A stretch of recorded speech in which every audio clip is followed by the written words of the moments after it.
Saya nggak tahu. Saya justru nanya kamu. Kamu sudah nggak ngerti saya. Makanya saya pengen nanya. Tapi prinsip begini loh, mau daerah istimewa dan tidak itu kewenangan pusat. Provinsi nggak punya kewenangan. Ya, ya, masih. Ideologi politik, sosial, hankam dan lain sebagainya. Ini semua aspek Ipolexos Bukantam harus menjadi kajian. Tetapi kewenangan tetap ada di pusat. Yang perlu kita tegaskan saat ini adalah kita harus bisa menumbuhkan perekonomian baru, itu yang lebih penting.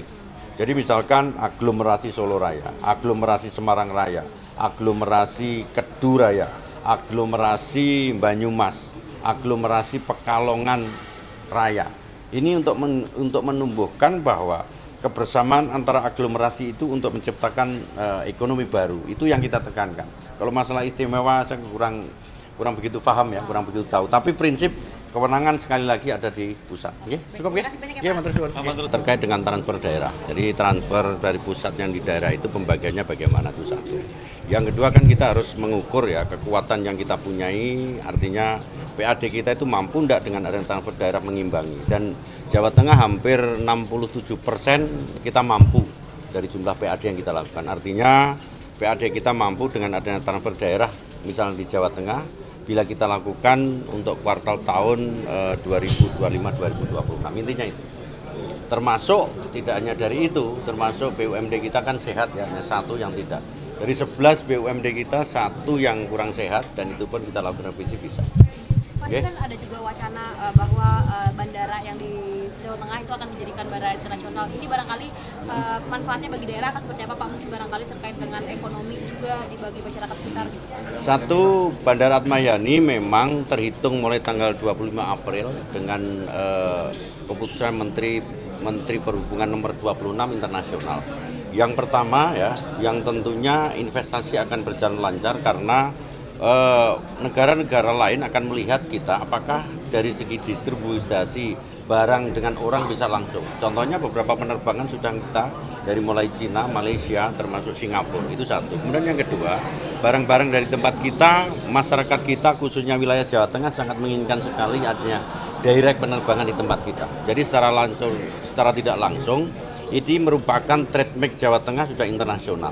Kemudian didukung juga dengan beberapa penerbangan perintis yang diantaranya kemarin sudah kita buka, mungkin tanggal 2 akan kita buka, Karimun Jawa kita buka, kemudian Blora kita buka.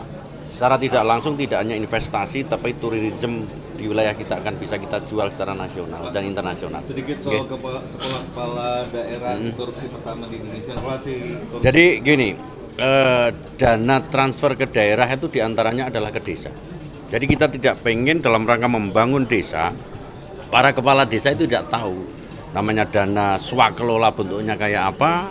Kemudian jangan sampai kepala desa kita tidak tahu juga bahwa digunakan oleh oknum-oknum pada saat kita transfer daerah kita berikan, mereka tidak tahu arahnya kemana. Sehingga saya undanglah KPK, saya undanglah Ombudsman, saya undanglah Dirkrimsus, saya undanglah Kejaksaan. Sehingga secara tidak langsung kepala desa kita mampu menerima dana berikut penggunaannya.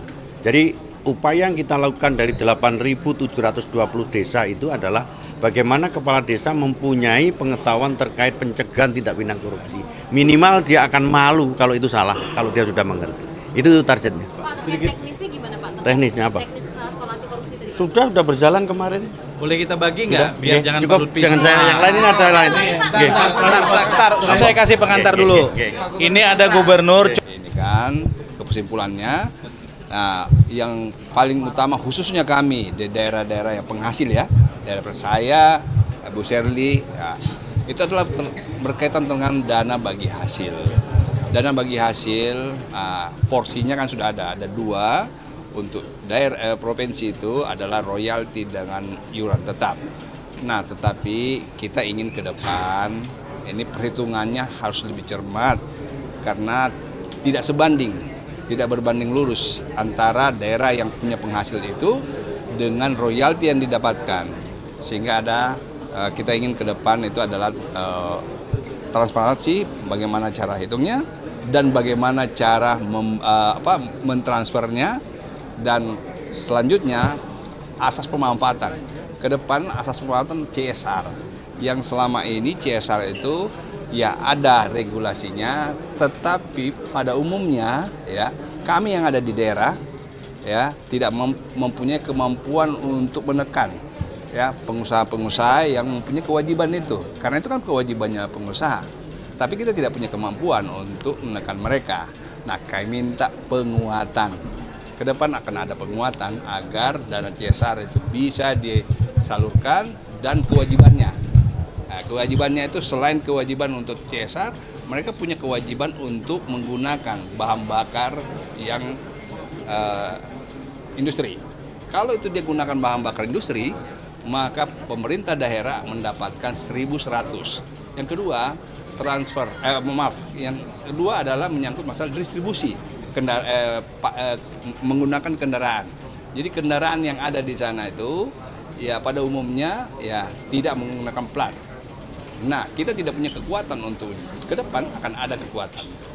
Yang terakhir adalah menyangkut masalah air permukaan. Kira-kira begitu ya. Oke? Ini ada Bu Sherly nih, apa yang mau ditanyain?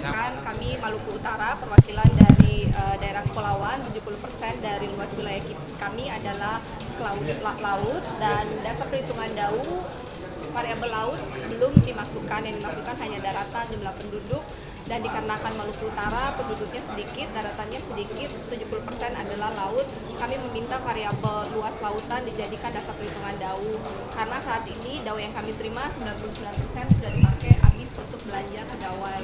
Untuk operasional kami bergantung terhadap PAD dan DBH.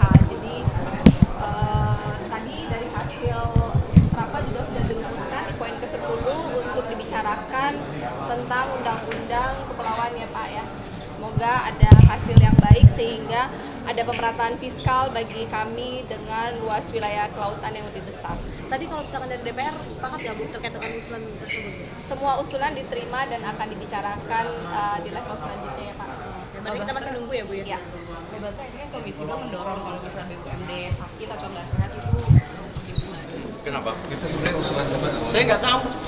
Saya justru nanya kamu. Yang usul nggak ngerti saya. Makanya saya pengen nanya. Tapi prinsip begini loh, mau daerah istimewa dan tidak itu kewenangan pusat. Provinsi nggak punya kewenangan. Ya, ya, ya, terima kasih.